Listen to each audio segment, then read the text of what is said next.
সর্বোচ্চ চেষ্টা করার পরেও দেখবেন, সর্বোচ্চ চেষ্টা করার পরেও দেখা যাবে দিন শেষে আপনি অপরাধী হয়ে বসে আছেন।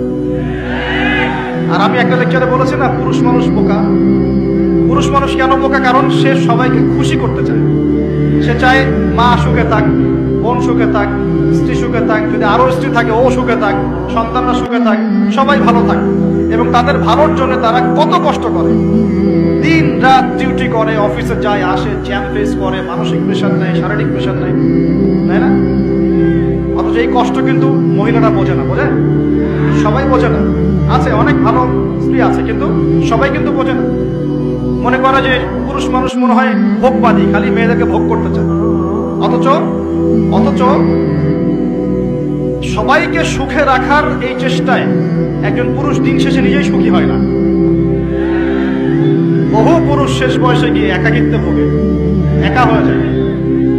এই জন্য বলছি, ফ্যান্টাসি বাদ দেন। ফ্যান্টাসি বাদ দিয়ে হালাল রিজিক হয়েছে, একটা নেককার পরহেজগার মেয়ে দেখে বিয়ে করে ফেলেন, ব্যাস তাকে নিয়ে দুনিয়ার ছোট্ট জীবনটা কাটিয়ে দেন।